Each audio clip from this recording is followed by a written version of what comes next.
শুভ, তোমার দেরি আছে? মা ফোন করেছে। বাথরুমের বাইরে থেকে ডেকে জিজ্ঞেস করলো দিয়া। এই তো বেরোচ্ছি, বলতে বলতে স্নান করে বেরোলো শুভ। অফিসে যাওয়ার সময় এখন। একটু তাড়াহুড়োই ছিল, তাই জিজ্ঞেস করে ফেললো, কে গো, তোমার মা না আমার মা? প্রশ্ন শুনে যথেষ্ট বিরক্ত দিয়া। তোমার মা নিচতলা থেকে ফোন করবে? খুব রাগত গলায় কথাটা বলে ফোনটা ধরিয়ে দিল শুভর হাতে। শুভ, বলো, ভালো তো সবাই?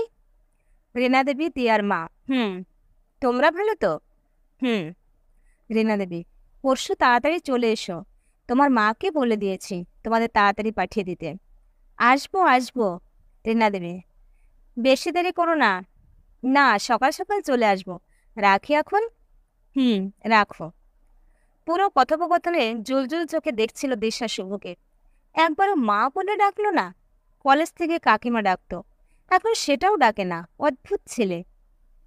কি গো, কি দেখছো এমন করে? না, ভাবলাম মা কি এত বলছে। শুভ হাসতে হাসতে বলল, কি আবার? জামাই ষষ্ঠীতে যেতে বললেন। হুম। হাসি দেখো না, যেই খাওয়ার নেমন্তন্ন অমনি সব দাঁত বেরিয়ে পড়েছে, পেটুক একটা। ওদিকে মা ডাকতে অসুবিধা, মনে মনে বলল দিয়া। মনের ভাবটা লুকিয়ে মুখে হাসি এনে জিজ্ঞেস করলো, আচ্ছা, কি দেবো মা বাবাকে ষষ্ঠীতে? আমি দাঁড়াবো তোমার ফেরার সময় আজ? শুভ টাইটা বাঁধতে বাঁধতে বলল, আরে, কাল করা যাবে। দেয়া একটু বিরক্তি নিয়েই বলল, প্রথমবার জামাই ষষ্ঠী, ভুলভাল দিলে হবে না কিন্তু। দিদিভাইরা প্রতিবার নিজের মায়েদের ভালো ভালো গিফট দেয়। সে হবে কোন? বলতে বলতে নিচে নেমে গেল শুভ। দিয়ার বিয়ে হলো 10 মাস হলো। আস্তে আস্তে বোঝা যায় প্রেমের সময় আর বিয়ের পর ছেলেদের কি বিস্তর ফারাক। 3 মাস আগে নিজের মায়ের জন্মদিন ছিল। কি সুন্দর, মাকে নিয়ে গিয়ে একখানা সোনার কানের দুল কিনে এনে দিল। অফিস যাওয়ার আগেই বেরিয়ে গেল মাকে নিয়ে। কই, তখন তো দুদিন দেরি আছে বলে দেরি করেনি। দিয়াকে অবশ্য বলেছিল, কিন্তু দিয়ার বন্ধুদের সাথে বেরোনোর ছিল, তাই যেতে পারেনি। সন্ধ্যাবেলা শাশুড়ির মা বাক্স খুলে দুলটা দেখিয়েছিলেন দিয়াকে। মা ছেলের মুখে সে কি হাসি! যদি দিয়া চাকরিটা না ছেড়ে দিত, তাহলে ও নিজের মাকে একটা কানের দুল দিত। ভাবতে ভাবতেই শুভ রাখলো নিচে থেকে, দিয়া, খাওয়া হয়ে গেছে, বেরোলাম। আসছি আসছি, দাঁড়াও, বলে হন্তদন্ত হয়ে দৌড়ালো একতলায়। শুভ আর ওর বাবা বেরিয়ে গেলে হাতে অফুরন্ত সময় দেয়ার। সকালের জন্য আজ আলুর পরোটা বানিয়েছে ও। রান্নাঘরে সকালের জলখাবার ছাড়া আর কিছুই করতে হয় না সারাদিন দিয়াকে। সকালের ভাত বাকি রান্না সব ওর শাশুড়ি করে। প্লেটে সস ঢালতে ঢালতে ডাকলো, মা, আগে এসে খেয়ে যাও। ডেকে নিজের কানেই লাগলো। কি সুন্দর অন্যের মাকে মা বলে ডাকে দিয়া। আর শুভ সামনে চেয়ার টেনে বসতে বসতে শুভ্রা দেবী জিজ্ঞেস করলেন, কি ভাবছিস এত? একটু বুদ্ধি করে উত্তর দিল দিয়া, ভাবছিলাম ষষ্ঠীতে মা বাবাকে কি দেব। প্রথমবার তো। শুভ্রা দেবী একটু না ভেবে বললেন, কি আর দেবী, শাড়ি দিবি। বাবুকে বললাম শাড়ি বৌদিকে ডেকে পাঠাচ্ছি, ওর থেকে নিয়ে নেব ক্ষণ। হুম। নিজের বেলায় সোনার কানের দুল, আর আমার মায়ের বেলায় শাড়ি। মনে মনে গজরাতে থাকলো দিয়া। তার কিছুটা আন্দাজ করে শুভ্রা দেবী বললেন, আরো ভালো কিছু দেয়া যেত, কিন্তু কি বলতো, এবছর অনেক খরচ হলো। তোদের বিয়ে, তারপর গোয়ার হানিমুন, আবার সামনে তোদের প্রথম বছর বিবাহবার্ষিকী আসছে। এত চাপ, বাবু পারবে কি নিতে? বলতে বলতে খাওয়ার প্লেটগুলো নিয়ে বেসিনে রাখতে গেলেন শুভ্রা দেবী। এটাই ওনার আদেশ, এটা এতদিনে বেশ বুঝেছে দিয়া। ভীষণ রাগ হচ্ছে। তাড়াতাড়ি টেবিলটা মুছেই ওপরে চলে আসে দিয়া। এত খরচ, এত খরচ, সারাদিন গলা শুকানো, অসহ্য। আর না, আজ শুভ ফিরলেই বলতে হবে যে দিয়া আবার চাকরি করতে চায়। কিন্তু কারণটা কি বলবে ভেবে পেল না। যখন যা চায় দিয়া সাথে সাথে শুভ দিয়ে দেয়, প্রয়োজনের তুলনায় বেশি দেয়। মাঝে মাঝে শুভ অফিস টুরে গেলে শাশুড়ি মাও হাতে টাকা গুঁজে দেয়। তাহলে কি বলবে? গালে হাত দিয়ে ভাবতে থাকলো দিয়া। এসব ভাবনার ফাঁকে শুভ্রা দেবী ডাকলেন, দেয়া, নিচে আয়, শাড়ি কাকিমা এসেছে। সেই শাড়ি, যেভাবেই হোক মাকে একটা সোনার দুল দিতেই হবে।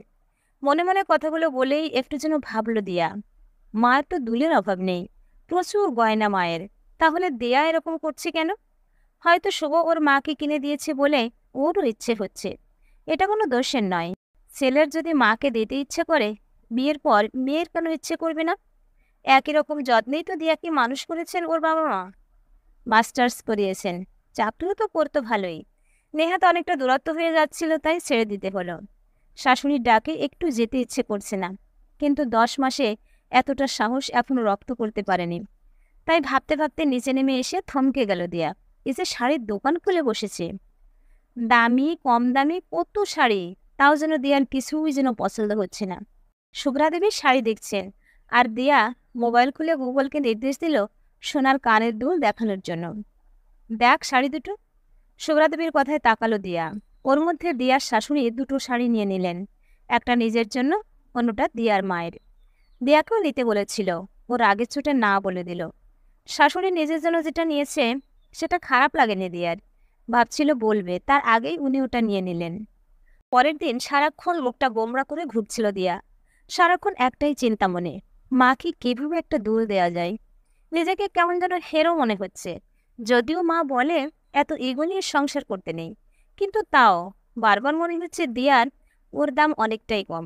লজ্জাও লাগছে। আচ্ছা, সুমন লজ্জা লাগছে না? বা ওর মায়ের?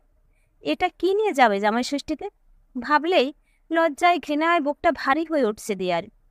দুপুরে খেয়ে উঠতেই শাশুড়ি মা এসে একটা ডিজাইনার ব্লাউজ এনে দিয়ার হাতে দিয়ে বললেন, দেখ তো কেমন হয়েছে, কালকে শাড়িটার সাথে ভালো লাগবে কিনা। চোখ মাথায় উঠেছে দিয়ার। এত সুন্দর জমকালো ব্লাউজ কি মানাবে ওনাকে এই বয়সে? মুখে কিছু বলল না, সম্মতি জানিয়ে মাথা নাড়ল শুধু।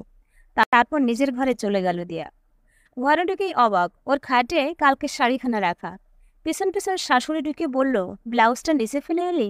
ওটা তো তোমার, উত্তর দিল দিয়া। মনের রাগ জমতে জমতে কখনো কখনো তরল হয়ে যায়। এখন ঠিক এরকমই লাগছে দিয়ার গলার স্বরটা। শুভ্রা দেবী বললেন, ওই শাড়ি, এই জমকলা ব্লাউজ আমার এই বয়সে মানায়? খেপেছিস? প্রথমবার জামাই ষষ্ঠী যাবি, ওটা পরেই যাবি।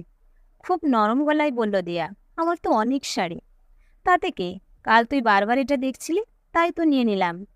নে ব্লাউজটা একটু গায়ে দিয়ে দেখে নে, আমি যা একটু গড়িয়ে নিই, বিকেল হতে চলল। কথাগুলো বলে শুভ্রা দেবী চলে গেলেন নিজের ঘরে। খুব মন খারাপ লাগছিল দিয়ার। মায়ের কানের দুলটা যেন একটা শাড়িতেই ঢাকা পড়ে গেল। শাশুড়ি খুব একটা খারাপ না বলেই মনে হচ্ছে দিয়ার। তাড়াতাড়ি হোয়াটসঅ্যাপ খুলে শিল্পাকে শাড়িটার ছবি তুলে পাঠালো। কাল অনেক নিন্দে করেছে শাশুড়ির নামে। ও নিজের শাশুড়ির নামে বলছিল, সাথে দিয়াও বলছিল কিছু কথা। শাশুড়ির নিন্দে করাটা একটা ভাইরাসের মতো। পরের দিন ভোর হতেই রেডি হয়ে বেরিয়ে পড়ল শুভ আর দিয়া। শাশুড়ি মাকে দেখে আর রাগ হচ্ছে না দিয়ার, কিন্তু শুভর কাছে আসলেই মার দুলের কথা মনে পড়ে যাচ্ছে বারবার। কিন্তু টাকা জমিয়ে নিজেই কিনে দেবে এটা ভেবে ব্যাপারটা অত আমল দিচ্ছে না দিয়া। বাড়ি ঢুকতেই হই হই শুরু, দিদিরা সব এসেছে। সবাই আলাদা আলাদা থাকলেও বিশাল একটা বাড়িতেই সবাই থাকে। দিয়ার বাবারা 5 ভাই, তাদের 5 মেয়ের মধ্যে দিয়া সবার চেয়ে ছোট। সবার ঘরে ঘরে ঘুরে বেড়াচ্ছে, খুব আদরের সবার। সব ঘর ঘুরে নিজের ঘরে ঢুকে আবার মন খারাপ হয়ে গেল। সব দিদিরা নিজের মায়ের জন্য কি ভালো ভালো গিফট এনেছে। মা কি করে সবাইকে বলবে দেয়া কি দিল। দেয়ার চিন্তার শেষ নেই, অথচ শয়তানটাকে দেখো, দিব্যি আম সাটাচ্ছে, লজ্জাও করে না। ওদিকে এসে থেকে একবারও মা বলে ডাকলো না, অসহ্য। দুপুরে মা খেতে দিল। একসাথে বসলো দিয়া, শুভ আর দিয়ার বাবা। গুনে দেখলো দিয়া শুভর সামনে ঠিক 12টা বাটি বসানো। শুভর মুখে হাসি আর ধরে না। খেতে খেতে শুভ বলল, মা আর একটু মুড়িঘণ্ট দাও তো। তার চোখ বড় বড় হয়ে গেল। মনে মনে বলল, কি সুবিধাবাদী ছেলে রে বাবা, এই সময় আবার মা বলছে। খেয়ে উঠে দেয়া শুভর কানের কাছে এসে বলল, সব সময় যাকে তোমার মা বলো, একদিন তাকে মা ডাকাই যায়? রোজ রোজ যদি জামাই ষষ্ঠীর খাওয়া হতো, রোজ মা ডাকতে দ্বিধা কোথায়? শুভ হাহা করে হেসে উঠল। দেয়া রাগ করে চলে গেল সেজু জেম্মার ঘরে। নদী তখনও আসেনি, এই ঢুকলো। কি দেবে জেম্মাকে দেখতে ছুটল। নদের সাথে কথা বলতে বলতে কিছুতেই জানতে পারল না কি দিল জেম্মাকে। হঠাৎ খেয়াল হলো ঠান্ডা ঠান্ডা লাগছে। জেম্মা এসি কবে কিনলে? জিজ্ঞেস করলো দিয়া। হেসে মনিকা দেবী উত্তর দিল, এই তো গত মাসে। তো নদী জামাই ষষ্ঠীতে তো ওটাই দিল। একটু বসেই হাঁটা মারল দিয়া। গতি দেখে মনে হচ্ছে যথেষ্ট দুঃখ আছে বেচারা শুভর কপালে। ঘরে ঢুকে দিয়া দেখলো বাবা মা আর শুভ বসে আয়েশ করে চা খাচ্ছে। এসে তাড়া লাগালো দিয়া, চলো বাড়ি যাব। শুভ বেশ অবাক, বলল, সে কি গো, রাতেও তো খেয়ে যেতে বলছে মা। দিয়ার মাও বেশ অবাক হয়ে বলল, সে কি রে, আয় তোর সাথে একটু কথা বলি, এসে থেকে তো পালিয়ে পালিয়ে যাচ্ছিস। দিয়ার বাবা ডেকে বলল, আয় মা, পাশে একটু বস। শুভ বলল, কি গো, মা বাবাকে গিফটটা দেবে না? আবার সেই গা জ্বালানি প্রশ্ন। ও কি বুঝবে, থাকে তো একা একা, জয়েন্ট ফ্যামিলির জ্বালা যদি বুঝতো। ছোট থেকে তো দেখে আসছে সবসময় 5 জায়ের কম্পিটিশন। বরের ইনকাম, ছেলেমেয়ের পড়াশোনা, তাদের শ্বশুরবাড়ি, জামাইয়ের ইনকাম, এখন হলো গিফট। চৌদ্দটা ছলছল করে উঠল দিয়ার। ভাবতে ভাবতে শুভ প্যাকেট নিয়ে হাজির। প্রথমে এসে বাবাকে একটা ছোট প্যাকেট দিয়ে প্রণাম করলো।